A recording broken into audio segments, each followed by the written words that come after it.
श्री पंढरीनाथाचं आणि भूवैकुंठ पंढरपूर क्षेत्राचं महात्म्य आपण कालपासून पाहत आहोत. तर काल या पंढरी महात्म्याचा प्रथम अध्याय संपूर्ण झाला. श्री वैकुंठवासी श्रीधर स्वामी यांनी पंढरी महात्म्य लिहिले. पद्मपुराणामध्ये जे पंढरीचं वर्णन आलेलं आहे ते त्यांनी संस्कृत श्लोकाचं मराठी भाषांतर आपल्यासाठी केलेलं आहे. साधू संतांनी जे अभंग रचना केली, जे ग्रंथ लिहिलेत आपल्या मराठी भाषेत, ते सगळ्या पुराणांचा भाषांतर आहे, म्हणजे संस्कृत श्लोकांचं भाषांतर आहे. भागवतामध्ये गोपीगीत आहे की नाही, त्या गोपीगीताच्या प्रत्येक श्लोकाला नामदेव महाराजांचा एक एक अभंग आहे. जसा श्लोक तसा तंतोतंत अर्थ अभंगामध्ये. तसंच या पद्मपुराणाचं भाषांतर या ठिकाणी श्रीधर स्वामींनी केलेलं आहे. सर्व संतांनी पंढरीचं जे वर्णन केलंय त्याचे सगळे सुसंगतवार संगती ह्यांनी श्रीधर स्वामींनी लावून आपल्या पुढे सादर केलेली आहे. तर त्या पंढरी महात्म्याचा दुसरा अध्याय. श्री गणेशाय नमः. पूर्वी लोहदंड क्षेत्री जाण, जन्हो नामा एक ब्राह्मण, निष्पाप सात्विक सज्ञान जितेंद्रिय सत्यवादी. लोहदंड क्षेत्रामध्ये म्हणजे या पंढरपूर परिसरामध्ये एक जन्हू नावाचा ब्राह्मण होता. निष्पाप, सात्विक आणि सज्ञान, चांगला सुशील, कोणाला त्रास न देता राहणारा आणि जितेंद्रिय. इंद्रियावर ज्याचा संयम होता असा तो ब्राह्मण. आकळुनिया निजमन, भगवंती चित्त अनुदिन, सत्य स्त्री पतिव्रता जाण, सत्य की नामतीयेचे. आणि आपलं मन ताब्यात ठेवून भगवंती चित्त अनुदिन, रात्रंदिवस भगवंताचे चिंतन करायचे. सत्य स्त्री पतिव्रता जाण, त्याची पतिव्रता स्त्री होती, तिचं नाव सत्यकी. आणि काल मी तुम्हाला सांगितलेलं गोदावरी हे नाव, जसं एका पुरुषाचं एक रास नाव असतं, अनेक व्यवहारातलं नाव असतं, प्रत्येकाला दोन नावं असतात की नाही, तसं एक सत्यकी नाव तिचं, दुसरं नाव गोदावरी. या ग्रंथात आलेलं सत्यकी, नाथ महाराजांनी सांगितलेलं गोदावरी, दोन्ही नावं एकाच पुंडलिकाच्या आईचे. आणि वडिलांचं नाव सुद्धा पद्मनाभ हे नाथ महाराजांच्या गाथेत. आणि इथं आलेलं आहे जन्नू. एका पुरुषाला दोन नाव सहज असतात. तुकाराम महाराजांच्या पत्नीचं नाव होतं जिजाबाई, पण तिला तुकाराम महाराज आवली म्हणायचे, दोन नावं झाली की नाही. तसंच ह्या पुंडलिकरायाच्या आईचं सुद्धा नाव गोदावरी, पण तिला जन्नू म्हणायचे. वडिलांचं नाव जन्नू आणि आईचं नाव सत्यकी, हे अशी नावं ध्यानात ठेवा. पती सेवेसी सदा अनुकूळ, सत्यवचनी परमसुशील, तप करीतसे बहुकाळ, एक पुत्र झाला तियेसी. पती सेवेला अत्यंत अनुकूल, सत्यवचनी परमसुशील, खरं बोलायची नेहमी, आणि तप करीतसे बहुकाळ, खूप काळ तिनं तपश्चर्या केली, व्रत आचरण केलं, उपवास केले, आणि त्यानंतर तिला पुत्र झाला. पुंडलिक अभिधान 16 वर्षे भरता पूर्ण, मग त्याचे आरंभिले लग्न परी, दुर्जन तो झाला. 16 वर्षाचा पोरगा झाल्यावर त्याचा विवाह केला, पण तो जरा दुर्जन निघाला पोरगा. कधी कधी असं होतं, आई वडील चांगले असतात, पोरगा खराब निघतो. कधी पोरगा चांगला जन्माला येतो, आई वडील हिरण्यकश्यपूच्या पोटी कधी प्रल्हाद येतो, आणि कधी काय प्रल्हादाचा मुलगा, त्याचं नाव काय, विरोचन. आणि विरोचनाचा पुत्र विरोचन कसा होता हो, नास्तिक. बघा हिरण्यकश्यपूच्या पोटी प्रल्हादन, प्रल्हादाच्या पोटी विरोचन, तो देहात्मवादी. हा नाही, चारवाक मत त्याचं असं होतं. तेव्हा तो कसा होता पुंडलिक? बोले दुष्ट उत्तर, जेणे केले निज जन संहार, मग स्त्रियेसी घेऊन दुराचार, विभक्त राहे ते धवा. सदैव दुष्ट बोलायचं, शिव्या देत राहायच्या, भांडणं करायचे. जेणे केले निज जन संहार, आपल्या भावकीला जाऊन मारायचं, नातेवाईकांना जाऊन मारायचं, असं करायचं. मग स्त्रियेसी घेऊन दुराचार, विभक्त राहे ते धवा. मग बायकोला घेऊन वेगळा निघला. विनोदवाने सदा उच्चारी, नसती चकळी उत्पन्न करी, वेश्येची संगती धरी, नटा जवळे सदा वैसे. नुसतं विनोद, चेष्टा मस्कऱ्या करत राहायच्या फक्त लोकांच्या. ते असं म्हणतात, तुलसी गर्व न कीजिये, कबहून हसिये कोय, अबहू नाव समुंदर में ना जाने का होय. तुलसीदास महाराज म्हणतात, कधी कोणाची चेष्टा मस्करी करू नये, कारण अजून आपली नाव समुद्रात आहे. कधी वादळ सुटेल नाव बुडेल सांगता येत नाही, म्हणून कधी कोणाला हसू नये. पण हा सदैव लोकांची टिंगलटवाळी करत राहायचा. नसतीच त्या गाथ्यामध्ये एक अभंग आहे बघा, आम्ही गावे तुम्ही कोणी काही न म्हणावे, हे तो आम्हा सांगितले नाही देवे.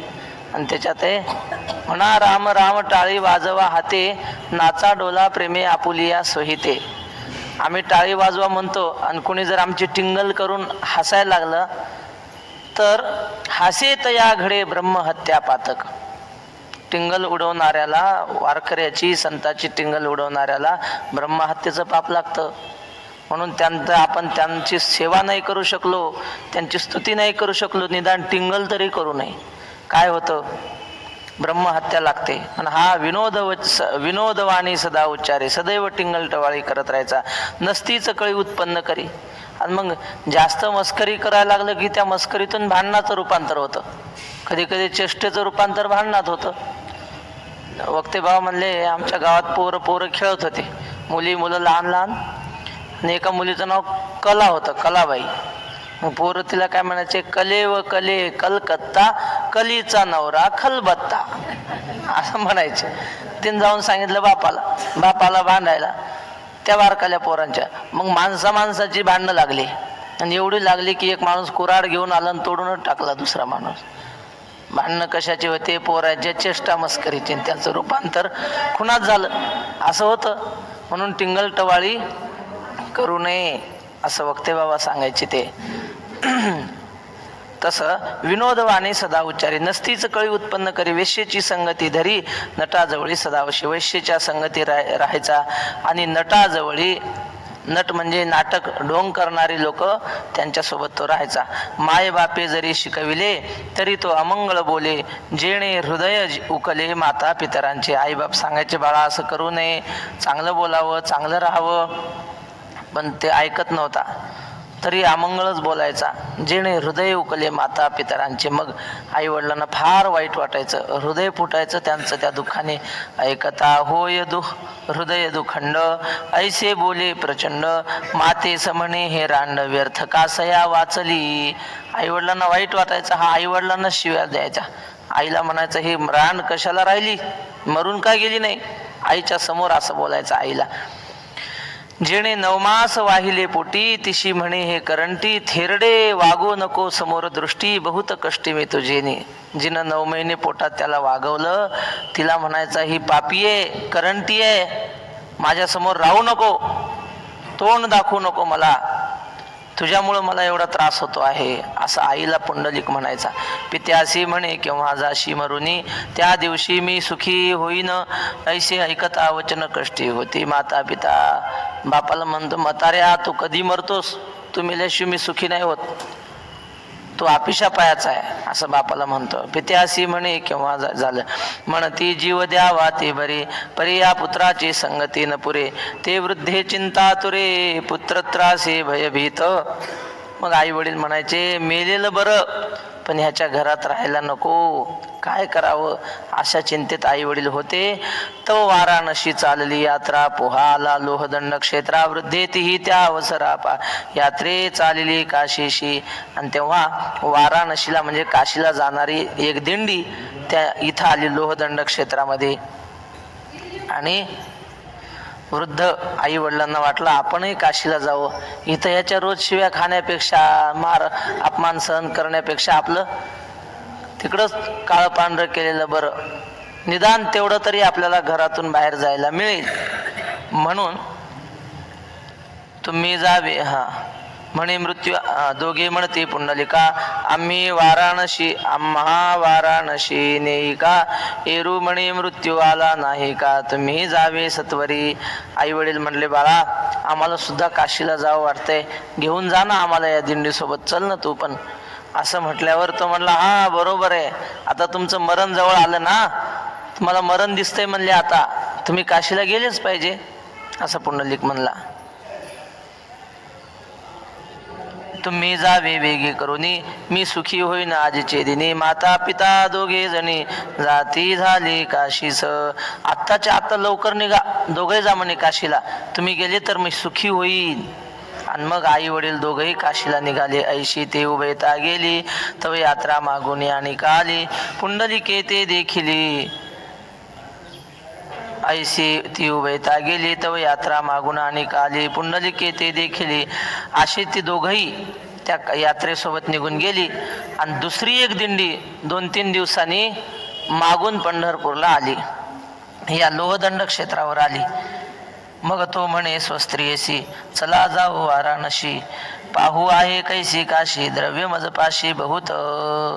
मग काय, म्हातारी घरात असतात तेव्हा किंमत कळत नाही, पण म्हातारी घरातून बाहेर कुठं यात्रेला गेली मग भांडे सुनालाच घासावं लागतात, लेकरं सुनालाच सांभाळावं लागतात, झाडून सुनालाच काढावं लागतंय, कोणी आलं गेलं त्याचं चहा पाणी सुनाला, सगळं तिच्यावर पडल्यावर मग सासूचं महत्त्व कळतंय. सासू पाहिजे घरात, पोराला शाळेत न्यायचं, बाप म्हातारा काम करायचा, नेऊन सोडायचं आणून सोडायचं, बारीक सारीक कामं, घरातली बारीक सारीक सगळी कामं म्हातारा करायचं. आणि म्हातारा गेल्यावर यालाही ताण पडायला लागला, मग कामाचा हिलाही ताण पडायला लागला घर कामाचा. मग दोघंही म्हणले आता आपणही जरा यात्रेला कुठंतरी जाऊन येऊ. आणि दिंडी आली दुसरी काशीची. आणि मग ती दोघं, मग तो म्हणे स्वस्त्रियसी, चला जाऊ वाराणसीसी, पाहू आहे कैशी काशी, द्रव्य मजपाशी बहुत. पुंडलिक बायकोला म्हटलं अगं चल ना आपणही जाऊ काशीला, आपल्याकडे भरपूर पैशाला काय कमी आहे, मस्त मजा करू रस्त्याने, असं म्हणून तिला म्हटला. मग 2 अश्व आणले स्त्रियसी, एकावरी बैसविले, दुजियावरी स्वय आरोहण केले, वेगे चालिले यात्रेसी. मग 2 घोडे आणले, पायी चालायचं नाही. वास्तविक तीर्थयात्रा कशी केली पाहिजे, पायी तीर्थयात्रा, मुखी राम नाम, जोपर्यंत हातपाय चांगले तोपर्यंत तीर्थयात्रा पायी केली पाहिजे, होत नसेल त्याची गोष्ट वेगळी. 2 घोडे आणले, एकावर स्त्रीला बसवलं म्हणजे पत्नीला बसवलं, दुसऱ्यावर स्वतः बसला आणि यात्रेला निघाला. ऐशी ती दोघे जणे जाता, दोघे चालिली माता पिता, ऐसे स्वदृष्टीने पाहता, चरणे चालते माय बाप. अशी ती 2 जण घोड्यावर बसलेली आणि पुढची दिंडी सापडली, त्यात मायबाप पायी चालत होते आणि सुननले घोड्यावर, मायबाप पायी. आपण वेगळा राहे, माता पितयांची वाट न पाहे, ऐशा परिवारानसी जवळी आहे तेव्हा पातली. आता सोबतच एकाच दिंडीत आले सगळेजण, पण हा मायबापाला ओळख सुद्धा, तोंड सुद्धा पाहिजे ना त्यांचं. त्याच दिंडीत असून आईला जेवली का विचारत नव्हता, बापाचे काही कपडे धुवायचे पाहत नव्हता, त्यांचं त्यांनी राहायचं. आणि इकडे हे नवरा बायको यांचं सगळं स्वतंत्र. असं करत करत काशीच्या जवळ दिंडी गेली. तव वाराणसीचे दक्षिण भागी, कुक्कुट नामे महायोगी, तव पोहा चुकला आडमार्गे, कुक्कुटाश्रमी पातला. तो वाराणसीच्या दक्षिण दिशेला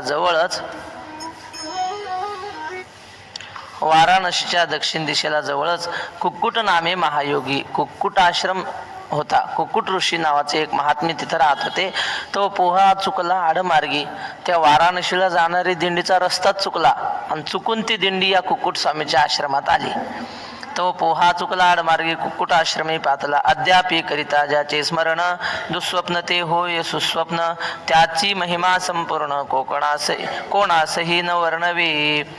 अजून सुद्धा त्या कुक्कुट स्वामीचं नुसतं नाव घेऊन आपण स्मरण केलं तर ज्याला वाईट स्वप्न पडत असतात त्याची स्वप्न वाईट नष्ट होऊन त्याला चांगली स्वप्न पडतात, शुभलक्षणी स्वप्न पडतात. वैकुंठवासी रंगनाथ गुरुजी म्हणायचे आपल्या स्वप्नाहून आपण अंदाज लावला पाहिजे की आपली प्रगती किती झाली. परमार्थिक माणसांनी जर खूप वाईट विषयाचे स्वप्न पडत असतील तर समजून जावं. पुढे या माऊली, पुढे या.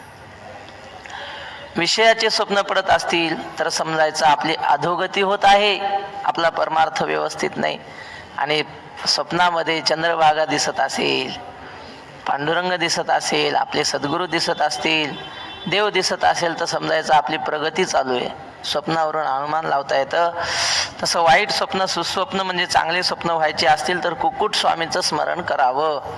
तर मध्येच आठवलं दुसरं, स्वप्न अवस्था कशाला दिली देवाने? हे बा, माणूस जर झोपलाच नाही तर जगू शकत नाही. सलग जर 10 दिवस माणूस झोपला नाही तर 11व्या दिवशी जणू काही मरतो अशी त्याची अवस्था होते. मग झोप गरजेची आहे की नाही? बरोबर. बरं, जागृती गरजेची आहे. नुसताच झोपून राहिलं जमतं का? जागे पाहिजे ना, जेवण खाणं पिणं बाहेर जाणं त्याला पाहिजेच. म्हणजे जागृती गरजेची आहे आणि झोपही गरजेची आहे. स्वप्न गरजेचं आहे का? स्वप्न अवस्था नसती तर काय माणूस मेला असता का? मग कशासाठी दिलं स्वप्न? वैकुंठवासी खंदारकर महाराज म्हणायचे जग मिथ्या आहे हे सांगण्याला उत्तम दृष्टांत पाहिजे म्हणून स्वप्न अवस्था दिली. म्हणजे जगाचं मिथ्यात्व दुसऱ्या कोण्या दृष्टांतानं सांगणार? जसं स्वप्न तशी जागृती हे सांगण्यासाठी स्वप्न अवस्था देवानं दिली. असो तर ज्ञानिया माझी बृहस्पती पूर्ण तो चहुमुखांचा चतुरानन की साक्षात सूर्य नारायण ज्याचे स्मरणे विघ्न निरसे. तो कुक्कुट स्वामी असे विद्वान होते. अचतुर्मुखो ब्रह्मा द्विबाहुर परो हरिही अभाललोचन शंभू भगवान बादरायण. हा असं महर्षी व्यासांचं वर्णन केलंय की त्यांना 4 मुख जरी नसले तरी ब्रह्मा देवा इतके ते योग्यतेचे आहेत. बर, अचतुर्मुखो ब्रह्मा द्विबाहुर परो हरिही, 2 हात कमी असलेले हे हरीच आहेत, महाविष्णूच आहेत. त्याला 4 हात आहेत आणि याला 2 हात आहेत, एवढाच फरक आहे. अभाल लोचन शंभू, यांच्या डोक्यावर चंद्र नाही तरी सुद्धा हे महादेवा इतक्याच योग्यतेचे आहेत असे भगवान वेदव्यास ऋषी. तसेच हे कुक्कुट आश्रम स्वामी होते. चहुमुखांचा जणू काही चतुरानन आहे किंवा साक्षात ज्ञानाच्या बाबतीत सूर्यासारखं ज्यांचं ज्ञान प्रखर आहे, असे ज्यांचं स्मरण विघ्नांचा नाश करणारे असे कुक्कुट स्वामी. पुंडलिक दारे सहित मागे माता पिता चालत पंथ चुकून या निश्चित कुक्कुटाश्रमा पातले. पुंडलिक आपल्या पत्नी सहित आणि माता पित्या सहित चालत असताना पंथ चुकून या निश्चित कुक्कुटाश्रमा पातले. कुक्कुट माता पित्यांची सेवा करीत तया वेगळे नावडे दैवत. महाराज तो पितृभक्त सदा सेवी चरण त्यांचे. कुक्कुट स्वामी हे आई वडिलांची सेवा करणारे मातृपितृभक्त होते. करुनी माता पित्यांचे सेवन उरला काळ जो संपूर्ण दोघांपाशी सांगे पुराण तया नवी संवेक्षण भरी. आई वडिलांची रात्रंदिवस सेवा करायची आणि मध्यंतरी रिकामा काळ भेटला की पुराण घ्यायची, माता पित्यांपाशी ते पुराण वाचून दाखवायची आई वडिलांना. तेणे नाही देखिले भागीरथी गेला नसे वाराणसी प्रती. भजना पुढे अहोरात्री संत न घडे तयासी. त्या कुक्कुट स्वामींनी वाराणसी काशी जवळ असून सुद्धा कधी डोळ्यानं पाहिली नाही. बर, तिथं जाऊन गंगा सुद्धा डोळ्याने पाहिली नाही. का पाहिली नाही? त्याला वेळच भेटत नव्हता आई वडिलांच्या सेवेतून. ऐके कल्याण रूप पार्वती सरस्वती यमुना भागीरथी. प्रभात काळी त्याचे ती आश्रमी मार्जन करावया. हे पार्वती, महादेव सांगतात पार्वती अगं पहाटेच्या वेळेला सरस्वती यमुना आणि भागीरथी त्याच्या आश्रमात झाडझूड करायला सडा समार्जन करायला येत होत्या. जगाची पापे घेऊनी त्या होता ती मलिनी. मग कुक्कुटाश्रमी सेवा करूनी दिव्य रूप पावती. सगळे जगातले पापी लोक येऊन या तीर्थामध्ये स्नान करतात, गंगा यमुना सरस्वतीमध्ये, आणि त्या पापाने मलिन होतात. मग ह्या त्या पाप्याचं पाप काढून घेतात आणि ह्या मलिन होतात. मग आता तीर्थे तया ठाया येती पुनीत व्हावया. मग आता आपलं पाप कुठं घालायचं? मग ह्या सगळ्या गंगा यमुना सरस्वती येऊन या आश्रमात सेवा करून पुण्यवान व्हायच्या. ते सगळं त्यांचं पाप नष्ट होत होतं. दिव्य रूप प्राप्त व्हायचं त्यांना. विश्वाची पातकी त्या घेती ती कुकुटाश्रमी दग्ध होती. ऐसा त्याचा महिमा पार्वती नवरनवे मज लागे. ती घेऊन घागरी येते प्रभात अवसरी. समार्जन करून क्षणभरी दिव्य रूप होऊन जाते. येताना घागरी भरून आणायच्या पाण्याच्या आणि त्यांच्या आश्रमात सडा समार्जन म्हणजे सारवण वगैरे करायच्या. रांगोळी काढायची. जुन्या काळामध्ये प्रत्येक घराच्या पुढं रांगोळी असायची. सडा आणि रांगोळी दिसली म्हणजे समजून जायचं की त्या घरात सगळं चांगलं व्यवस्थित चालू आहे, क्षेमकुशल आहे. आणि ज्या दिवशी दारात रांगोळी सडा नसेल त्या दिवशी कुणीतरी गेलं असं समजायचं. असं जुन्या काळात म्हण होती. म्हणजे कुणीतरी गेलं म्हणजे रांगोळी काढणारे कुठेतरी गेले असं धरा, काही धरा. पण रांगोळी सडा असणं हे शुभ लक्षण असायचं. आणि ज्या सडा रांगोळी हे नसणं हे अशुभ लक्षण असायचं. तर ही सगळी सेवा ऋषीच्या आश्रमात त्या येऊन करायच्या. ते घेऊन झालं. धन्य पुरुष त्याचे महिमे प्रती गाती ऐसी ज्याची कीर्ती. पुंडलिक त्या आश्रमाप्रती येऊन या राहिला. धन्य पुरुष, अशा धन्य पुरुष त्यांचा महिमा गाणारे सुद्धा धन्य. त्या आश्रमामध्ये पुंडलिक महाराज ते पुंडलिक आले. आश्रमा समीप धर्मशाळा एक तेथे उतरला पुंडलिक. माता पिता इतर लोक एकीकडे उतरले. पुढे या माऊलीत मध्ये या. आणि आश्रमाच्या जवळ एक धर्मशाळा होती. तिथे उतरला पुंडलिक. त्या ठिकाणी पुंडलिकराय उतरले. धर्मशाळा शब्द आला म्हणून आठवलेलं सांगतो. धर्मशाळा अनेक जण बांधतात. बांधली पाहिजे, लोकांच्या राहण्याची व्यवस्था होते की नाही. पण कशी बांधावी? गाडगे महाराजांचा आदर्श घ्यावा. गाडगे महाराजांनी योग्य ठिकाणी धर्मशाळा बांधल्या. मुंबईला मोठा दवाखाना आहे कुठला तरी, गोरगरिबांना तिथं उपचार मिळतात, पण राहण्याची व्यवस्था तिथं गाडगेबाबांचा मठ आहे, धर्मशाळा आहे. तीर्थक्षेत्रावर प्रत्येक गाडगेबाबांचा मठ आहे. कमी शुल्कामध्ये तिथं राहण्या खाण्याची व्यवस्था होते. सगळ्यात महत्त्वाचं मला सांगायचं हे की गाडगेबाबांनी आपल्या ट्रस्टची घटना लिहिताना असं लिहिलंय की या ट्रस्टमध्ये माझ्या कुटुंबातला कोणीही नातेवाईक नसला पाहिजे, अशी ट्रस्ट घटना लिहून ठेवली. त्यामुळं त्या धर्मशाळा व्यवस्थित चालू आहेत. आणि बाकी आता कसं आहे, जुन्या माणसांनी धर्मशाळा बांधल्या समाजाची देणगी घेऊन, आणि कुणीतरी आपल्याच कुटुंबातल्या त्यात घुसला स्वतःच्या मालकीची करून घेतली, असं होतं. जाऊ दे, आपला तो विषय नाही. पण सांगण्याचं तात्पर्य बांधावी, पण अशी काळजीपूर्वक दूरदृष्टीने बांधावी. तसं धर्मशाळेमध्ये ते थांबले. आणि मग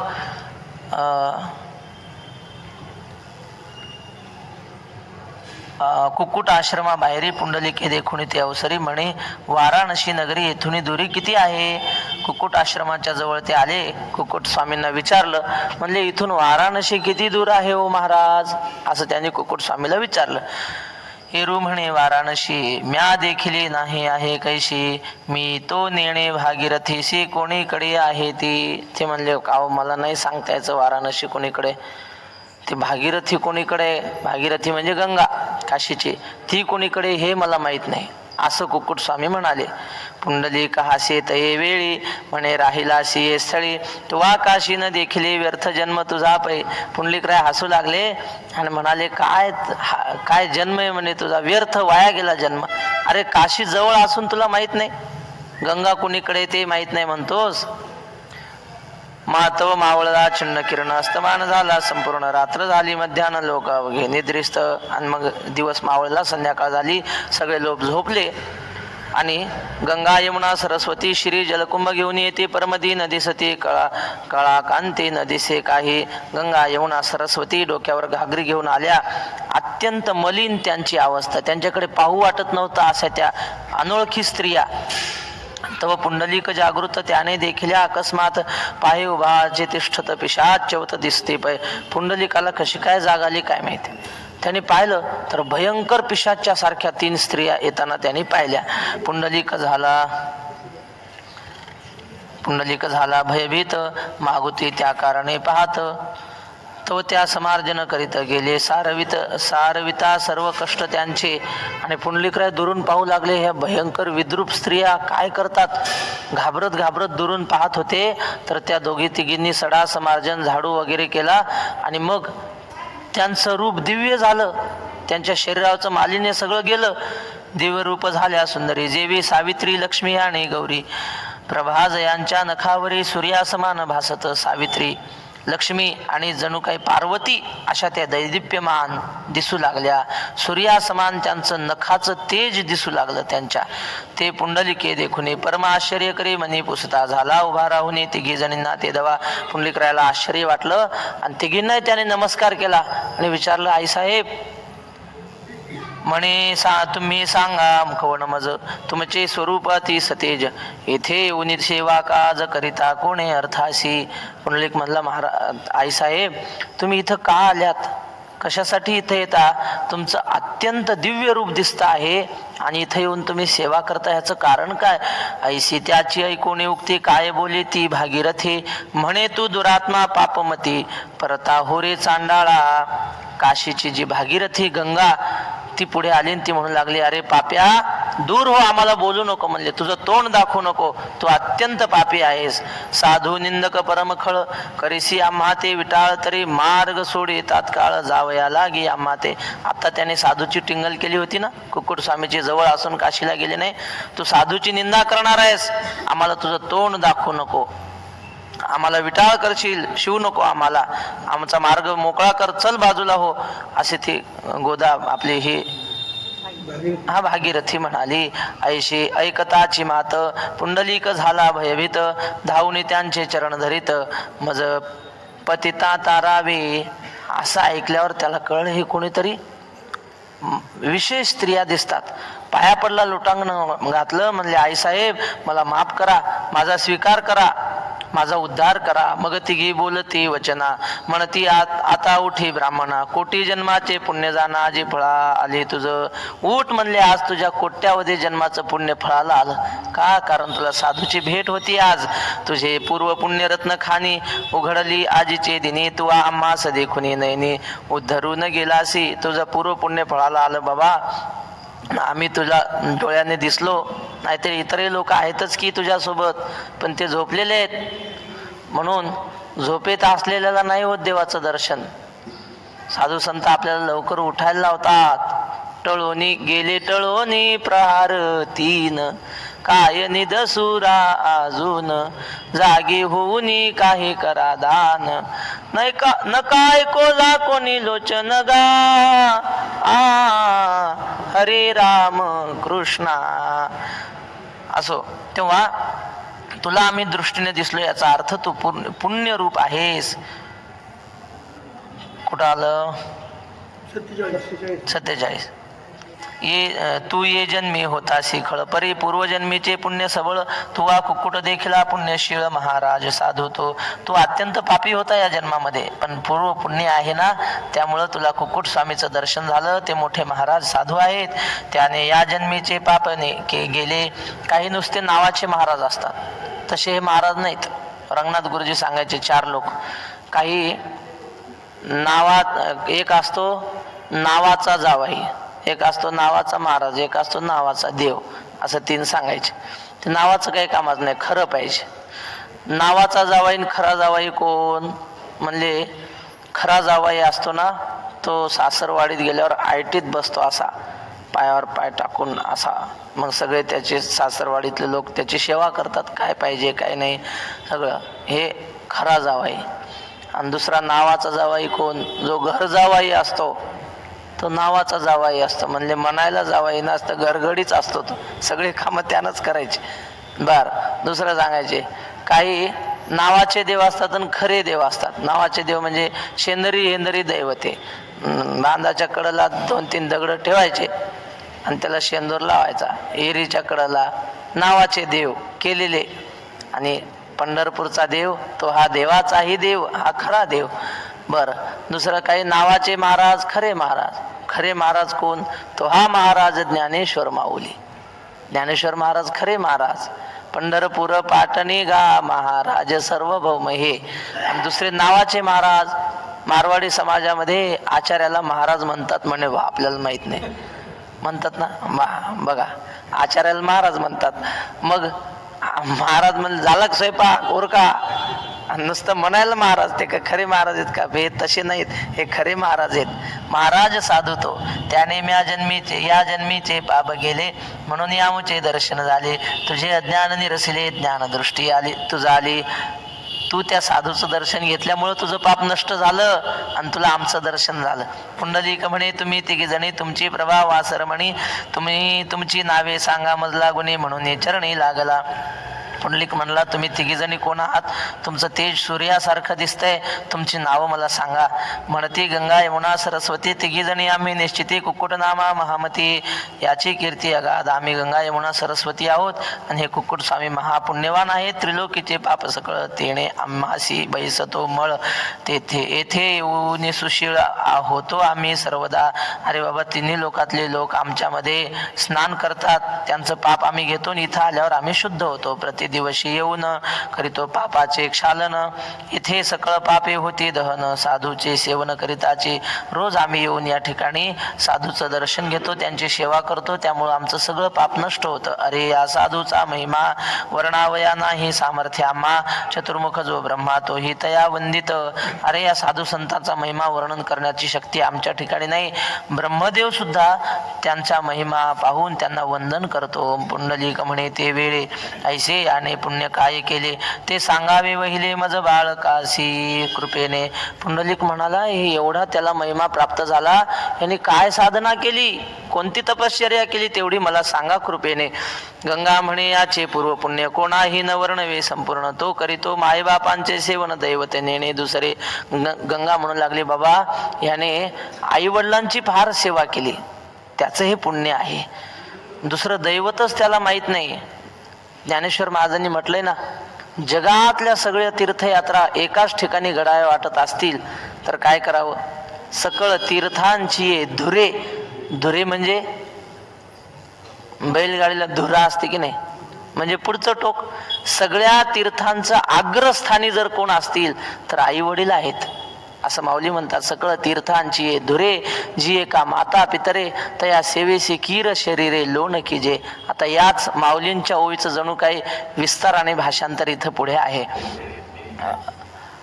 जैसी इंद्र आणि श्रीहरी त्याच रूपे उभयता निर्धारी, म्हणून दिवस रात्री सेवा करी उभयतांची. एक नाथ महाराजांची पण ओवी बघा अशी, की आई वडिलांना लक्ष्मी नारायण समजावं, तोची पुत्र जाणा, असं काहीतरी त्या ओवीमध्ये. पिता स्वयमेव नारायण, माता प्रत्यक्ष लक्ष्मी आपण, ऐसे भावी ज्याचे मन, सुपुत्र जाणतो एक. नाथ महाराज म्हणतात, आपला बाप म्हणजे एक माणूस नाही कोणी हाडा मासाचा, हा साक्षात महाविष्णू आहे असं पोरानं समजलं पाहिजे. आणि माता प्रत्यक्ष महालक्ष्मी आहे असं समजून दोघांची सेवा केली तर तो खरा पुत्र. बस तीच त्याच ओळीचं भाषांतर आहे इथं.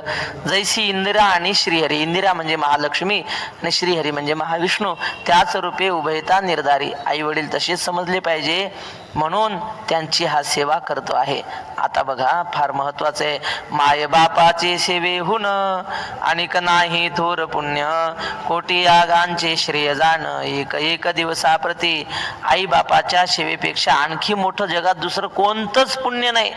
दान धर्म करा, तीर्थयात्रा करा, दिनदुबळाची सेवा करा, या सगळ्या पुण्यापेक्षा मायबापाची सेवा श्रेष्ठ आहे. पण माणसाचं कसं असतं, घरी माता पितरा धड बोली नाही संसारा, आणि एर विश्वभरी आदरा मूर्ख जैसा. ज्ञानेश्वर महाराज म्हणतात, घरी मायबापाला दोन शब्द चांगले बोलत नाहीत आणि इकडं सगळीकडे फार दानशूर आहेत, फार ते मोठ्या मोकळ्या मनाचे आहेत, दिनदुबळ्याची सेवा करतात. अरे तो दिनदुबळ्याची सेवा नाही करत, तो प्रचार करतोय, त्याला पुढं उभं राहायचंय, हे मूर्ख आहे म्हणले तो. तसं मायबापांचे सेवेहून अनेक नाही थोर पुण्य, कोटी यागांचे श्रेय जाण, एक एक दिवसाप्रती. आई वडिलांची एक दिवस सेवा केली तर कोट्यावधी यज्ञ केल्याचं पुण्य प्रत्येक दिवशी मिळतं. काय भाग्यवान आहेत. म्हणून ज्याचे आई वडील जिवंत आहेत ते भाग्यवान आहेत. कोटी यागांची एक एक दिवसाप्रती. आता पहा ही होई पाठ करण्यासारखी अगदी महत्वाची. पृथ्वी प्रदक्षिणा 3 पर्येसी, 2 लक्ष प्रदक्षिणा वाराणसी, 1 नमस्कार करिता मातेसी, तुके पुण्य होय वये. म्हणले पृथ्वीला 3 प्रदक्षिणा केल्याचं पुण्य मिळतं आणि वाराणसीच्या 2 लाख प्रदक्षिणा केल्याचं पुण्य जर आपल्याला पाहिजे असेल तर काय करावं? 1 नमस्कार करिता मातेसी, आपल्या आईला एकदा नमस्कार करायचा तर काय होईल? आईला एक नमस्कार केला तर किती पुण्य? पृथ्वीच्या 3 परिक्रमा. मग आता पृथ्वीची परिक्रमा केल्यावर सगळ्याच परिक्रमा झाल्या का नाही? नर्मदेची झाली, गोदावरीची झाली, पंढरपूरची झाली, पंढरपूरची पंचक्रोशी झाली, त्र्यंबकेश्वर पंचक्रोशी झाली, सासवड पंचक्रोशी झाली, सगळ्या पंचक्रोशा झाल्या. पृथ्वीच्या 2 प्रदक्षिणा केल्याचं, 3 प्रदक्षिणा केल्याचं पुण्य. आणि काशीच्या 2 लाख फक्त आईला एकदा नमस्कार केला तर इतके पुण्य होतं. म्हणून प्रभू रामचंद्र वनवासामध्ये असताना त्यांचा नित्यनेम वर्णन केलाय तुलसीदास महाराजांनी. पहाटे उठले की काय करायचे? प्रातकाल उठके रघुनाथा, मात पिता गुरुवंद ही माथा. पहाटे उठायचे आणि तिथून अयोध्येकडे तोंड करून बसायचं आणि आपल्या आईच्या आणि वडिलांच्या पायाचं स्मरण करायचं आणि तिथूनच नमस्कार करायचा, गुरूंच्याही पायाचा नमस्कार करायचा. अशा प्रकारे ते करत होते, कारण आईच्या नमस्काराचं पुण्य एवढं आहे. मग आता ज्यांचे आई वडील असतील ते प्रत्यक्ष नमस्कार करू शकतात, गेलेल्यांनी स्मरण करावं आपल्या आई वडिलांच्या पायाचा आणि नमस्कार करावा. जो पित्याची सेवा करीत तयासे ज्ञान होय अद्भुत, सामोरा येऊन भगवंत उभा तिष्ठत त्या पुढे. जो बापाची सेवा करतो त्याला अद्भुत ज्ञान प्राप्त होतं. भगवान परमात्मा समोर येऊन त्याच्या पुढे उभा राहतो. तुलसीदास आपलं कबीर महाराज म्हणतात, राम राम सब कोई कहे, दशरथ कहे न कोय, एक बार दशरथ कहे, सो कोटी पुण्य फल होय. राम राम सगळेच म्हणतात आणि दशरथ कोणी म्हणत नाही. अरे दशरथ म्हणल्यावर तर खूप पुण्य आहे, कारण रामाला जन्म देणारा तो आहे ना, त्याचा म्हणजे पिता आहे त्याचा. तसं पित्याची सेवेचं अद्भुत सामर्थ्य आहे. त्या पित्याची सेवा केली आपल्या बापाची तर सामोरा येऊन भगवंत सामोरा येतो आणि त्याला असं दर्शन देतो. बघा, सामोरा येऊन भगवंत उभा तिष्ठत त्यापुढे. माता पिता देव निश्चिती, ऐसी बोले वेदश्रुती, पुराणे महिमा वर्णिती, नाही मिती पुण्याते. आई वडील हे साक्षात देव आहेत असं आम्ही सांगत नाही, वेदानं श्रुतीने असं सांगितलंय. सांगा कुठं सांगितलंय श्रुतीने? वेदातलं प्रमाण, मातृदेवो भव, पितृदेवो भव, आचार्य देवो भव, अतिथी देवो भव. एक राहिलं कोणतरी, मातृदेव भव, पितृदेव, आचार्य, हा अतिथी, बरोबर 4च आहेत. तर त्या वेदाने सांगितलंय आई वडील देव मानले पाहिजे. माता पितरांची जो निंदा करी, तो परमचांडाळ दुराचारी, तो पडे अघोरी कल्पांतवरी दुरात्मा. आई वडिलांची जो निंदा करतो तो परम चांडाळ आहे, पापी आहे तो पडे अघोरी कल्पांतवरी दुरात्मा, तो अघोर नरकामध्ये पडतो. जो आपुले मातेशी निंदी, त्यासी जन्मोजन्मी होय व्याधी. पिता निंदी जो त्रिशुद्धी पिशाच होय दुरात्मा. जो आपल्या आईची निंदा करतो तो जन्मोजन्मी त्याला महारोग होतात. पित्याची निंदा करतो तो भूत होतो, भूत. असं म्हटलंय शंकराचार्यांनी. कुपुत्रो जायते क्वचिदपि कुमाता न भवती. जगामध्ये कुपुत्र खूप पाहायला मिळतील, पण कुमाता कधीच होऊ शकत नाही. आई कधीच वाईट नसते, कारण आई कोणतीही असो तिला पोराला 9 महिने पोटामध्ये सांभाळण्याचे कष्ट ती सहनच करते. जिने वागविले तुला गर्भीपोटी, तुझ्यासाठी सोसूनी या दुःख कोटी. जिने चिंतिले सर्व कल्याण तुझे, नमुनी तिचे पाय तू वारी ओझे. संत श्री प्रज्ञाचक्षु ज्ञानेश कन्या गुलाबराव महाराजांचा हा श्लोक आहे. जसे रामदास स्वामीचे मनाचे श्लोक आहेत ना, तसं त्यांचं चित्तोपदेश म्हणून त्यांनी श्लोक लिहिले, त्यातला हा श्लोक आहे. तसं कधीच कुमाता जन्माला येत नसते, आई कधीच वाईट नसते. त्याप्रमाणे आई वडिलांची जो निंदा करतो त्याशी जन्मोजन्मी होय व्याधी. त्याला जन्मोजन्मामध्ये महारोग होतात. आणि वडिलांची निंदा करतो तो भूत होतो. आईची निंदा करणारा महारोगी, वडिलांची निंदा करणारा भूत पिशाच्य होतो. आणि भूत पिशाच्य आणखी कोण कोण होतो सांगू? जो आत्महत्या करतो तो पिशाच्य होतो. नाथ महाराज म्हणतात, जीवनात किती कोणताही अपराध घडला तर त्या अपराधाला काहीतरी प्रायश्चित्त असतं, आहे की नाही? पण आत्महत्येच्या पापाला प्रायश्चित्तच नाही. जो आत्महत्या करून निमाला तो मरताची नरका गेला. आत्महत्या केली की तो मेल्याबरोबर नरकाला. असं सांगतात, आत्महत्या करणाऱ्याच्या शरीराला शिवलं तरी महापाप लागतं, त्याच्या इतका महापापी कोणी नाही. म्हणून वक्तेबाबा म्हणायचे, फार काही दुःख झालं ना, घर सोडून निघून जाऊ कुठेही, जग फार मोठं आहे म्हणले, पण आत्महत्या करू नये, जीव देऊ नये. ओवी सांगत होतो नाथ महाराजांची, कोटी ब्रह्महत्या गोहत्यासी प्रायश्चित्त बोलिले आहे शास्त्रेशी, परी आत्महत्या करीत्यासी प्रायश्चित्त शास्त्रार्थेशी बोलिले नाही. कोट्यावधी ब्रह्महत्या घडू द्या आणि गोहत्या घडू द्या, त्याला प्रायश्चित्त आहे, पण आत्महत्येला प्रायश्चित्त नाही. तो माणूस भूत होतो.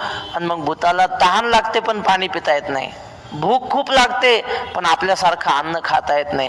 असा हजारो वर्ष त्याला ते भोगावं लागतं दुःख. जग आहे तोपर्यंत तो पिशाच्य होतो, बापाची निंदा करणारा.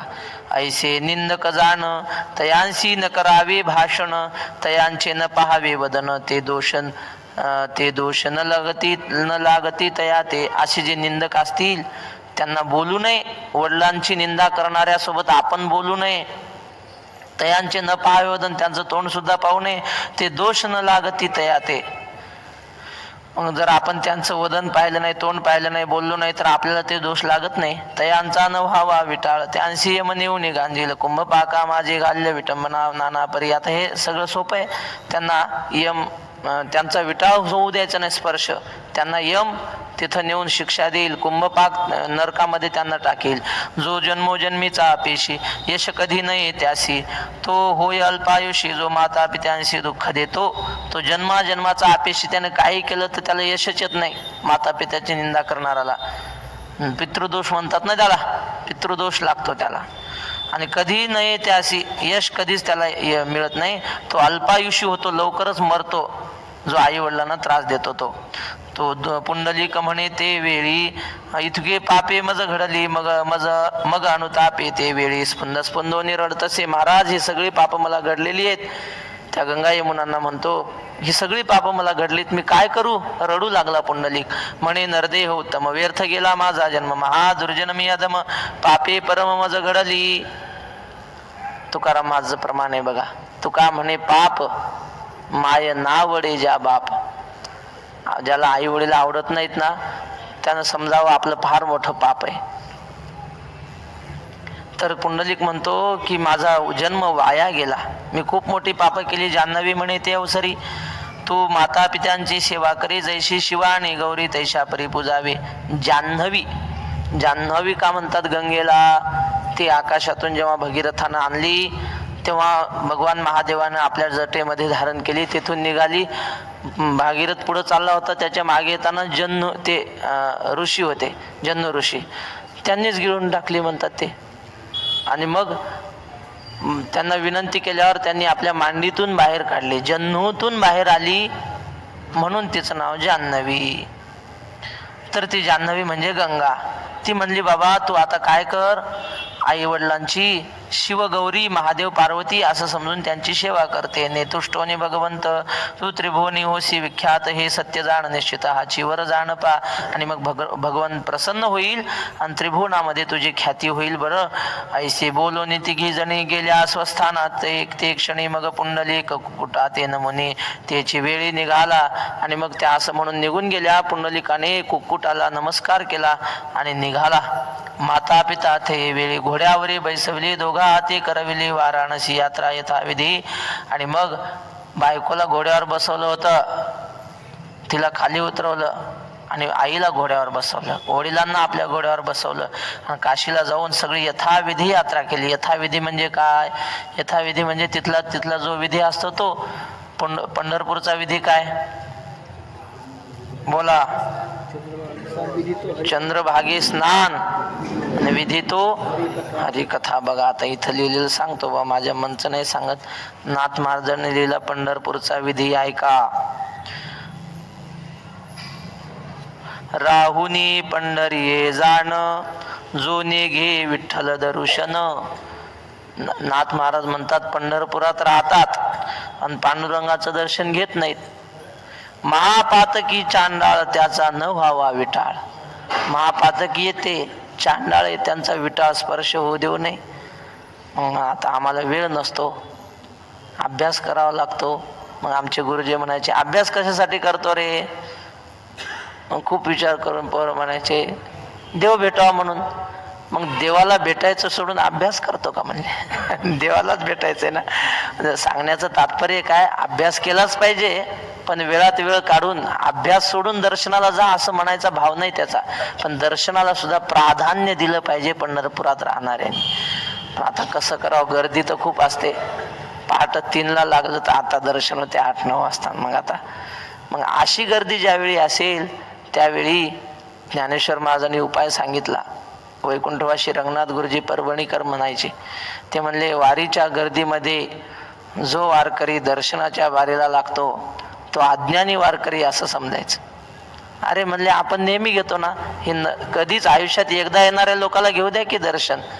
वारीच्या गर्दीत शिरायचं नाही आपण. त्यावेळी काय करायचं, माऊली म्हणतात लोकी तरी याथी ऐसे, जे दुरुनी कळस दिसे. मग भेटीची हात वसे देवतेची ती ये.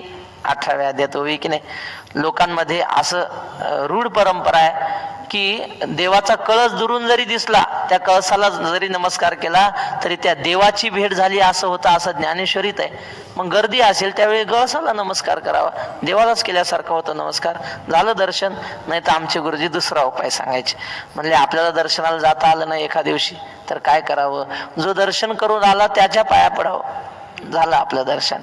बा द्विज षटकर्मे करी, शूद्र तया ते नमस्कारी, की दोही सही सरोवरी निपजे यागो. तर असं जो पंढरपुरात राहतात आणि दर्शन करत नाहीत पांडुरंगाचं, महापातकी चांडाळ त्याचा न व्हावा विटाळ. ते महापापी आहेत. जितकी भोगी नरक जो विठ्ठल सन्मुख, जिताची भोगी नरक जो विठ्ठल विन्मुख. जो जिवंत असतानाच नरक भोगतो, जो पंढरपुरात राहून देवाशी विन्मुख राहतो, देवाकडे जातच नाही. न करी स्नान चंद्रभागे, तो कुष्टी सर्वांगी. पंढरपुरात राहतो आणि स्नान कुठं करतो, पुण्यश्लोको नलो राजा. नळावर आंघोळ करतो म्हणतो. येतं नळाला तरी कुठलं पाणी येतंय म्हणतं, चंद्रभागेच येतं. मग तिकडं कशाला जायचं, गंगा आली आम्हावरी. तसं जमत नाही बाबा. तुकाराम महाराज म्हणतात आम्ही गंगेच्या स्नानाला जाताना आम्हाला गुरु भेटले, सापडले वाटे जाता गंगा स्नाना. गंगेच्या स्नानाला जाताना कोणी संत महात्मा भेटू शकतो, गंगेत कोणी महात्मा भेटू शकतो. म्हणून चंद्रभागेच्या स्नानाला गेलं पाहिजे. जो जात नाही तो कुष्टी सर्वांगे, त्याच्या सर्वांगाला कुष्ठ होतील. हे नाथ महाराज लिहितात बरं, आपल्याला काही विचारू नका. ते नेगे पुंडलिक दर्शन, एका जनार्दनी तया बंधन. जो स्नान करील पण पुंडलिकरायाचं दर्शन घेत नसेल तर तो संसाराच्या बंधनात अडकेल, पापाच्या बंधनात तो अडकेल. म्हणून चंद्रभागेचं स्नान करावं आणि पुंडलिकरायाचं दर्शन घ्यावं. काय होतं पुंडलिकरायाच्या दर्शनाने, अवघिया संता एक वेळा भेटी, पुंडलिक दृष्टी देखिली या. पुंडलिकरायाला एकदा डोळ्यानं पाहिलं की जगातल्या सगळ्या संतांचं दर्शन होतं, म्हणून पाहावं. तर अशा प्रकारे हा पंढरपूरचा विधी आहे. त्यांनी काशीचा विधी पूर्ण केला, तिथं गंगेचं स्नान केलं, महादेव विश्वनाथाचं दर्शन घेतलं आणि तिथं भैरवनाथ प्रसिद्ध आहे म्हणतात काशीमध्ये. त्या भैरवनाथाचंही त्यांनी दर्शन घेतलं. किती क्रमांक आहे, 72 का, हा ठीक आहे 73. ऐशी करविले गया वर्धन, वर्जन पाहिजे, वर्धन झालं तिथं. तुमच्यात काय वर्जन आहे का वर्धन आहे, वर्धन आहे ना. गयावर्जन शब्द प्रसिद्ध आहे. करविले गयावर्जन प्रयागी करविले माघ स्नान स्त्रिये समवेत आपण सेवा करीत तयांची. गयावर्जन म्हणजे गयेला गेले आई वडिलांना घेऊन. त्यानंतर गया तीर्थामध्ये माघ महिना होता बहुतेक, तो माघ स्नान केलं. माघ महिन्यातलं स्नान अत्यंत महत्वाचं समजलं जातं. स्त्रिये समवेत आपण सेवा करीत तयांची. गयेला पिंडदान केलं जातं वाडवडिलांचं, आणि त्या पिंडदान केलं की त्या वडिलांना उत्तम लोक प्राप्त होतो, पितरांना आपल्या.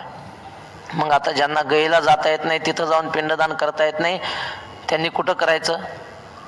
पिंड पदावरी, इथं विष्णू पदावर, तिथं अर्पण करायचं. गयेला देवाचं एकच पाऊल आहे, इथं देवाचे 2 पावलं आहेत. म्हणजे तिथल्या गयेच्या पिंडदानापेक्षा इथला पुंडलिक आपलं विष्णुपदाचा महिमा जास्त आहे. म्हणून आपला काय अभंग?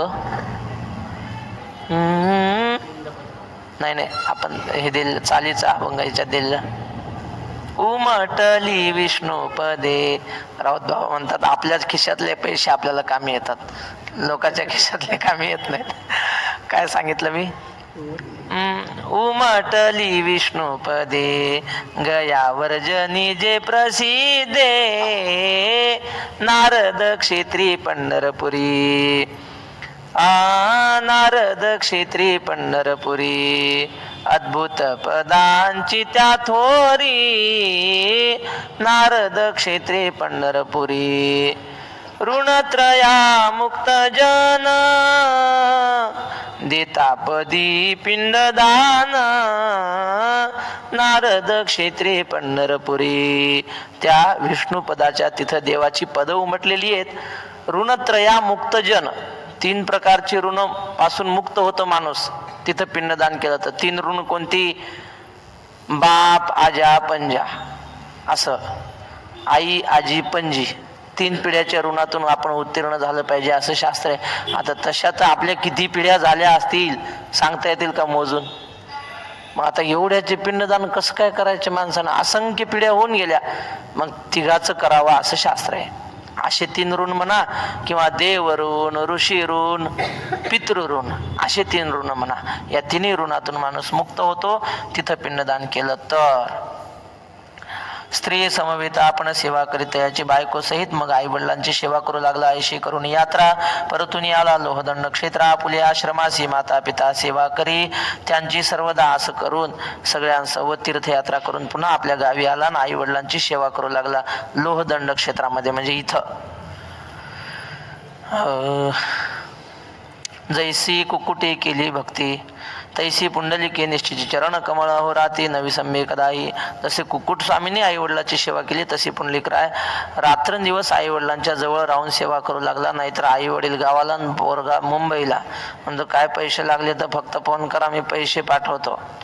पोरगा अमेरिकेला, बाप मेला तर म्हणतो काय असेल तर अंत्ययात्रेचा खर्च मी इकडून पाठवतो, तिकडंच ओरकून घ्या, मला सुट्टी नाही. मग काय उपयोग? या देहानं आई वडिलाची सेवा घडणं महत्वाचं आहे. कारण आईने लहानपणी बाई ठेवली नव्हती पाजायला, आईने स्वतःच सेवा केली होती ना तुझी. मग आता तुला सुद्धा तुझ्या देहानं नोकर लावून सेवा करून घेऊ नये, आपल्या देहानं घडली पाहिजे. म्हणून आई वडिलांची सेवा त्यांनी केली. जे जे समय जे जे लागे ते ते पूर्वी निजांगे सेवा करिता न भागे कदा काळी पुंडलिक. जेव्हा जेव्हा जे जे पाहिजे ते आई वडिलांना देत होता, कधी त्याला थकवा आला नाही. पूर्वाध्यायी निरूपण भगवंत आले द्वारकेहून तो बाळवेश धरून रुक्मिणी पुढे उभा असे. पूर्वीच्या पहिल्या अध्यायामध्ये तुम्हाला सांगितलं की रुक्मिणीसाठी देव इकडं बाळरूप घेऊन, लहान मुलाचं रूप घेऊन इथं पंढरपूरला आला आणि इथं रुक्मिणी पुढे उभा राहिला. करुणी रुक्मिणीचे समाधान तेथून मुरडला भगवान तो पुंडलिक भक्त पूर्ण जगन्निवासी देखिला. आणि मग तिथं गेला. दिंडीर नाही की नाही तर, म्हणजे रुक्मिणी लखुबाई म्हणतात तिला, तर रुसून बसलेली तिथं गेला. तिनं काय याच्याकडे जास्त लक्ष दिलं नाही. जा म्हणले ज्याच्या तुझं काम कर, आता काय करावं ऐक ना. मग तिथून माग फिरला असा, तिथून असा कबीर महाराजाच्या मठापासून राऊत बाबाचं प्रवचन ऐकून इकडं आला. करुणी रुक्मिणीचे समाधान तेथून मुरडला भगवान तो पुंडलिक भक्त संपूर्ण जगन्निवासी देखिला. मग इथं आला आणि मग पुंडलिक रायानं पाहिलं आलेला. आश्रमापुढे ते वेळा उभा राहिला घनसावळा. पुंडलिक सामोरा बैसला चरणधूत मातेचे. पुंडलिकाच्या आश्रमाच्या समोर, अगदी समोरासमोर आहे की नाही, पुंडलिकरायाचं मंदिर आणि पांडुरंगाचं मंदिर, समोर आला आणि उभा राहिला घनसावळा. पुंडलिक पाठमोरा बैसला. पुंडलिक पाठमोरा म्हणजे त्याचं तिकडं तोंड पुंडलिकाचं, आणि याचं त्याच्या पाठीकडं. पुंडलिकाच्या पाठीमागे उभा राहिला हा. आणि पुंडलिक आई वडिलांचे पाय धुत होता. भगवंत पाठीशी तिष्ठत विराजमान घवघवीत. जगनी ठेविले दोन्ही हात शंख चक्र गदा युक्त पै.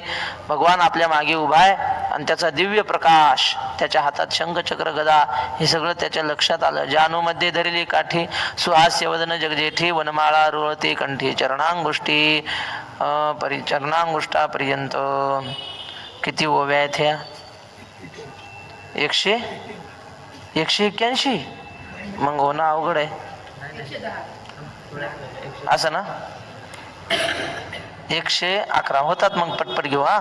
तर भगवान पांडुरंग परमात्मा उभा आहे.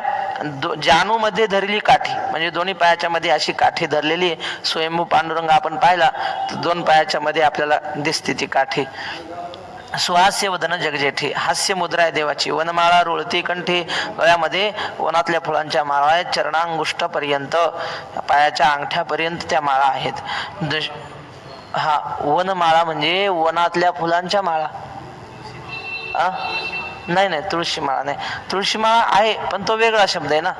वनमाळा या शब्दाचं वनातल्या फुलांचे हार त्याच्या गळ्यामध्ये आहेत.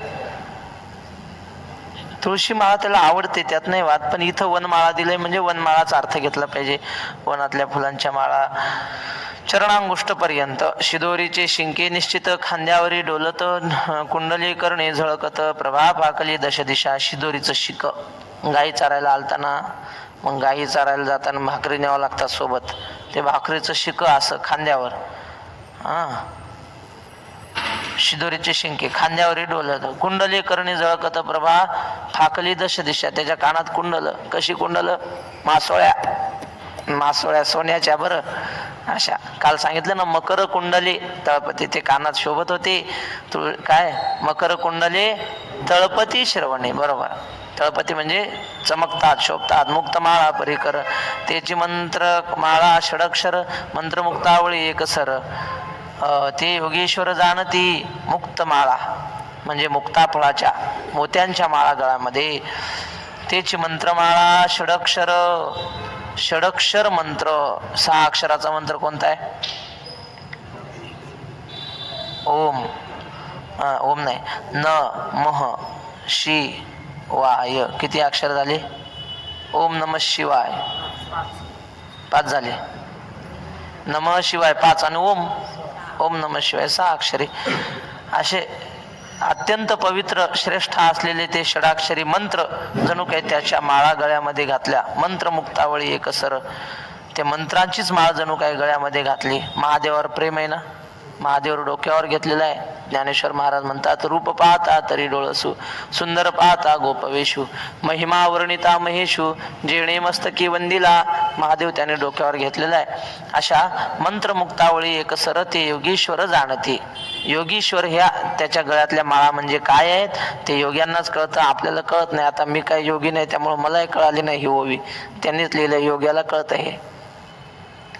योगीश्वर जाणते. कटी मेखला गोमटी, भोवती क्षुद्रघंटाची दाटी, सुवर्णवर्णी वरली रेखिल्या कंठी, तिपट वळील्या साजिऱ्या. आणि कटीला मेखला कमरपट्टा बांधलेला आहे सोन्याचा. भोवती क्षुद्रघंटांची दाटी, त्याला बारीक बारीक बारीक बारीक घंटा आहेत. सुवर्णवल्ली रेखिल्या कंठी, सुवर्णाच्या वेली म्हणजे माळा, सुवर्णमाळा गळ्यामध्ये आहे. तिपट वळील्या साजिऱ्या, 3 पदरी माळा. कबरी वारकंठी सुंदर, दंडी शोभा परिकर, दशांगुळी मुद्रिका, तेजाकार दिगंबर शोभासी. कबरी भार, कबरी शब्दाचा अर्थ बहुतेक त्याच्या केस असावे, असे कुरळे केस गळ्यापर्यंत आलेले, कंठापर्यंत आलेले. दंडी शोभा परिकर, दंड तो पायामध्ये धरलेला तो शोभून दिसत होता. दशांगुळी मुद्रिका तेजाकार, दशांगुली मुद्रिका हा 10च्या 10 हातात बोटांमध्ये म्हणजे. हा बरोबर, 10 बोटामध्ये 10 अंगठ्या. दिगंबर उभा असे, दिगंबर म्हणजे काय, वस्त्राविना. दिगा दिशा हेच अंबर त्याचं. काल सांगितलं ना, धोत्रम न पात्रम न तांब्या न वाटी, उभा राहिला पंढरी वाळवंटी, असं वैद्य बाबा म्हणायचे. असा दिगंबर तो शोभून दिसला. झुलव्याच्या पिशव्या दोन्ही, दोकडे खोविल्या दोन्ही जगनी. वाम असती शंख धरुनी, सव्य असती चक्र शोभा. दोन्ही कमरेला अशा काहीतरी पिशव्या खवलेल्या आहेत, आणि दोहीकडे खोविल्या दोन्ही जगणे. वाम असती शंख धरुनी, डाव्या हातामध्ये शंख धरलाय, असा कमरेवर शंख दिसतो आपल्याला हातात धरलेला. सव्य हस्ती चक्र शोभा, उजव्या हातामध्ये चक्र धरलेले आहे. असं आपण नाथ महाराजांचा विजयी पांडुरंग पाहतो की नाही, त्याचा एक हात मोकळा आहे असा. दासा जेऊ घाला वान, असं तिथं लिहिलंय ना. एक हात असा मागतोय जेवण करायला, पण विटेवरच्या पांडुरंगाच्या एका हातात शंख आणि एका हातात चक्र आहे, असं देतात. सव्य हस्ती चक्र शोभा, कोटी सूर्याची प्रभा, तैसा लक्ष्मीनायक उभा ती वर्णिता शोभा. वेदशास्त्रातर्के फार दैदिप्यमान सूर्यासारखं तेज, त्याचं शोभा वर्णन करू शकत नाही वेदशास्त्र सुद्धा. तो पुंडलिक घाबरला म्हणे, एवढा प्रकाश कैचा पडला, म्हणून अवलोकू लागला तो देखला भगवंत. अचानक पुंडलिकरायाला प्रकाश दिसल्यामुळे घाबरला, एवढा प्रकाश कस काय पडला. तळ हातीचे पित्याचे चरण, तेथून केले हरीस नमन, मग वाम हस्ते करून वज्री टाकले बैसावया. बापाचे हात होते तळ हातावर बापाचे पाय होते तळ हातावर घेतलेले, तेथून केले हरीस नमन. त्यामुळे आता बापाची सेवा सोडून देवाला नमस्कार करणं हे काही त्यांना पटलं नाही, तिथूनच देवाला हात जोडले त्यांनी. मग वामहस्ते करून वज्री टाकली वैसावया. मग डाव्या हातानेच आलेल्या पाहुण्याला आसन दिलं पाहिजे ना काहीतरी, मग डाव्या हातानेच एक वीट घेतली आणि अशी मागे बिरकाविली वीट. काय त्याच्या आधी, ऐसा कैसा रे तो धीट, आणि मागे भिरकाविली वीट. मग एवढं त्याने मागे वीट टाकली, देवाला उभं राहण्यासाठी आसन दिलं. कुठं गेलं सांगा आता. 81 88. हा, तळ हाती पित्याचे चरण, तेथून केले हरीस नमन, मग वाम हस्ते करून वज्री टाकले बैसावया. ती वरी जोडून चरण उभा राहिला, सच्चिदानंद घन श्याम सुंदर समपद जोडून वाट पाहे भक्ताची. देव त्या विटेवर उभे राहिले आणि भक्ताची वाट पाहू लागले. वाट पाहे उभा बेटीची आवडी. हरी म्हणे पुंडलिका भक्त देखो तुझ सारिखा वर मागे आवडे, जो का भक्त राया यावेळे. देव म्हटले, पुंडलिका तुझ्यासारखा आई वडिलांची सेवा करणारा मला कधी पाहायला भेटला नाही, तू माझ्याकडे काही वर मागून घे. आता फार महत्वाचं आहे हा. पुंडलिकरायाने काय वर मागितला पहा. सेवा झाली अपूर्ण, मग पुंडलिक जवळ येऊन घातले हरीस लोटांगण प्रेमे करून सद्गदित. आई वडिलांची सेवा झाल्यावर पुंडलिकराय आले आणि देवाला साष्टांग नमस्कार घातला आणि देवाला म्हणू लागले, म्हणे वरदेशी भगवंता, जैसा उभा आहे आता तैसेची असावी तत्वता चिरकाळ येथेची. देवा तू आता उभा आहेस की नाही, असाच उभा खूप काळपर्यंत, चिरकाळ म्हणजे अनंत काळपर्यंत तू असाच इथं उभा राहायला पाहिजे. तीर्थधारूपी ऋषिकेश, दर्शन देई लोकांशी, तीर्थक्षेत्र आणि मजपाशी समान राहे सर्वदा. देवा तू इथं 3 रूपानं राहायला पाहिजे. एक, दर्शन देई लोकांशी, तीर्थक्षेत्र आणि मजपाशी. तीर्थ म्हणजे चंद्रभागेच्या रूपाने, क्षेत्र म्हणजे पंढरपूर क्षेत्राच्या रूपाने, आणि माझ्याजवळ उभा ह्या मूर्ती रूपाने. असा 3 रूपाने तू इथं राहायला पाहिजे. तुझ्या दर्शने प्राणी मात्रा, उद्धरी तू शतपत्र नेत्रा, अवलोकिता तुझ्या वक्रा धनी माझी पुरेना. देवा तुझ्या दर्शनाने प्राणी मात्राचा उद्धार होईल, आणि तुझ्या मुखाकडे पाहताना माझ्या डोळ्याची भूकच भागत नाही. तीही देवांचे रूप एक होय तू वैकुंठ नायक. विठ्ठल हे नामदेक ती लोके विरोडावे. देवा तू म्हणजे तिन्ही ब्रह्मा विष्णू महेश या तिन्हीचं एकत्र रूप आहेस. पंढरी नाम विख्यात हे क्षेत्र हो का अद्भुत, मुक्तिदायक सत्य उद्धरावे लोकत्रय. पंढरी नाम विख्यात हे क्षेत्र हो का अद्भुत, हे पंढरीचं क्षेत्र अद्भुत आणि प्रसिद्ध झालं पाहिजे. असं करा. सकल तीर्थ हेची स्थानी म्हणे चक्र सकल तीर्थ मुकुट म्हणे सकल तीर्थ हेची स्थानी मग म्हणे चक्रपाणी तुके होईल सत्यपय. देव म्हटले काळजी करू नको, सगळी तीर्थ इथे येतील, या स्थानावर येतील. त्रिभुवनीचे तीर्थे 2 प्रहरा येतील इथे. माझी या दर्शने प्राणीमात्रा ते भक्ती ज्ञान वाढेल. तिन्ही लोकातली सगळी तीर्थ मध्यान्नाच्या वेळेला दुसऱ्या प्रहरी 4 प्रहर असतात दिवसाचे. पहिला प्रहर सकाळी 6 ते 9 3 तासाचा एक प्रहर, 1 2 3. दुसरा प्रहर 9 ते 12. दुसऱ्या प्रहरी येतील म्हणजे 12 वाजता येतात. ऐसे शंकर सांगे ऋषी जवळी सकळ तीर्थे माध्यान्ह काळी. माध्यान्ह म्हणजे सूर्य माथ्यावर असताना म्हणजे 12ला. येती पुंडलिका जवळी करती आंघोळी वंदिती चरण. एक सहज आठवलेला विनोद सांगतो. एकदा वक्तेबाबा म्हणले वैकुंठवासी बोधे बाबा आणि घुले बाबा कुठंतरी जेवायला चालले होते, आमंत्रण होतं, आणि इथून चालले पुंडलिक आपल्या मुक्ताबाईच्या मठापुढून. आणि बाबा म्हणले मी आंघोळीला चाललो होतो. 11 11:30ची वेळ. सकाळचे सगळे पाठ घेऊन मग आंघोळीला जायचं म्हणले मी. का तर बाबाला होता वात, ते थंडीचं स्नान केलं की लय त्रास व्हायचा मग वाताचा. मग दुपारी जायचे स्नानाला. आणि मग बाबा म्हणले मी स्नानाला चाललो, खांद्यावर धोतर, हातात तांब्या घेऊन, आणि ते चालले होते जेवायला. मला पाहिलं म्हणले घुले बाबा हे गुरुबंधू. घुले बाबा म्हणले काय निवृत्ती बुवा, ब्रह्ममुहूर्त झाला का म्हणले, स्नानाला चालले, ब्रह्ममुहूर्त झाला का तुमचा. ते म्हणले ओ महाराज ते सांगू नका, प्रमाण काय सांगताय. ऐशे शंकर सांगे ऋषी जवळी सकळ तीर्थे माध्यान्ह काळी. आता स्नानाला गेलं की सगळ्या तीर्थाचं स्नान करताय म्हणले. तुम्ही रामपाऱ्यातच जाता, कोण नसते म्हणले चंद्रभागा. याचा अर्थ आता उद्यापासून तुम्ही दुपारी जा असं नाही बरं. ते गंमत. येतात सगळे तीर्थ ही गोष्ट खरी, पण स्नान सकाळी झालं तर पुढचे कार्यक्रम उरकतात, त्यांच्या प्रकृतीची अडचण होती. तर कुठं आलं 99 का, फक्त 10 राहिले. आता काही काळजी करू नका, नाही 10 उभ्या राहिले. सरळ सांगतो.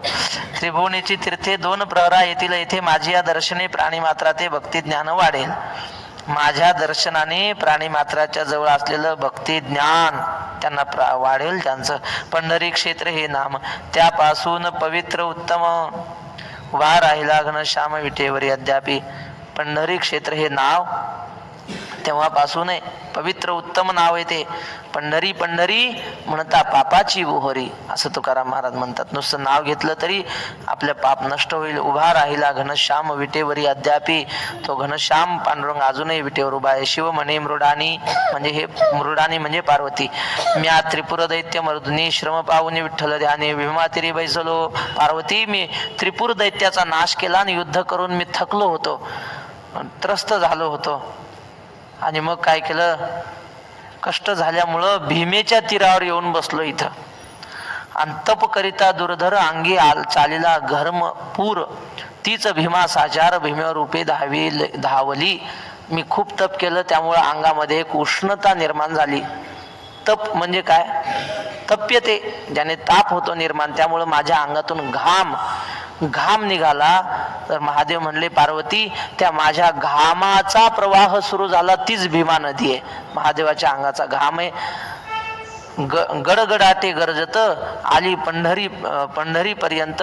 तो पुंडलिका पुढे भगवंत देखून विस्मित ती झाली. आणि मग महादेवाच्या अंगातून घाम रूपाने ती प्रगट झाली आणि घडघड घडघड असा गडगडाट करत वाहू लागली. तिकून आली, कुठं महादेव बसले असतील भीमेच्या तीरावर, तिथून उगम झाला. ती गडगड करत वाहू लागली. तिचा हा आवाज, तो पुंडलिका पुढे भगवंत देखून विस्मित झाली. तिला आश्चर्य वाटलं देव इथं आपल्या तीरावर आलेला पाहून. तो भीमसेन भैरव क्षेत्रात तो तिथून गदा भिरकावीत म्हणे गलबला सांडून निश्चित स्थिर राहे सौम्य रूपे. भैरव क्षेत्र कुठे आहे मला नाही सांगता यायचं, पण नाही भैरवनाथ मंदिर आहे, पण भैरव क्षेत्र कुठं आहे तिथं भीमसेन म्हणजे पांडवा आपला महाभारतातला भीम, तो तिथं बसलेला. त्याने तिथून गदा भिरकावली भैरव क्षेत्रातून. हिचा गडगडाट चालू होता ना भीमेचा, तिथून गदा फेकली आणि सांगितलं शांत बस, इथं गडगड करायचं नाही, शांत प्रवाह ठेवायचा इथं. तेथुनी गदा भिरकावीत म्हणे गलबला सांडून निश्चित स्थिर राहे सौम्य रूपे. गलबला करायचं नाही, पंढरपूरमध्ये शांत राहायचं. मग भीमा होऊनी लज्जित अद्यापि स्थिर राहे मूकवत, जिचे दर्शने समस्त दोष राशी दग्ध होती. म्हणून भीमा लज्जित झाली आणि अजून सुद्धा पंढरपुरात भीमा नदी खळखळ वाहत नाही, शांत वाहते. जैशी विख्यात भागीरथी तैसी भीमरथी पावन क्षती, शिवे आपुली ज्ञानशक्ती येणे रूपे प्रगट केली. जशी भागीरथी म्हणजे काशीची गंगा जशी प्रसिद्ध आहे, तशीच भीमरथी पावन क्षिती, तशीच या जगामध्ये भीमा नदी सुद्धा पवित्र आहे. शिवे आपुली ज्ञानशक्ती येणे रूपे प्रगट केली. भगवान महादेवाने आपल्या अंगात असलेली ज्ञानाची शक्तीच या भीमेच्या रूपानं प्रगट केलेली आहे म्हणले. पुंडलिकाश्रमी सूर्यतीर्थ उभा पुढे रुक्मिणीकांत, कौतुक पहावया तेथ भीमरथी पातली. पुंडलिकाच्या आश्रमामध्ये सूर्यतीर्थ आहे. मी तुम्हाला काल सांगितलं, सूर्यतीर्थ संध्यावली तीर्थ कुठे आहे? पलीकडे आपण गेलो होतो त्या आश्रमाच्या तिथं. तो पुंडलिकरायाचा आश्रम म्हणून सांगितला, समोरासमोरच आहे ते सूर्यतीर्थ. पुढे उभा रुक्मिणीकांत, इथं पांडुरंग उभा. कौतुक पाहावया इथं भीमरथी पातली. आणि त्या यांचं कौतुक पाहण्यासाठी भीमा नदी इथं आली. भीमरथीचे एक स्नान, श्री विठ्ठलाचे दर्शन घेता भक्त जाती उद्धरून सत्यवचन भवानी. भीमरथीचं एकदा स्नान आयुष्यात आणि एकदा पांडुरंगाचं दर्शन घेतलं, भक्त पुंडलिकाचं दर्शन घेतलं तर उद्धार होतो. शिव म्हणे भवानीसी ते मुक्त होते नामेसी. एकदा जाता पंढरीशी तो ब्रह्मानंद पहावा.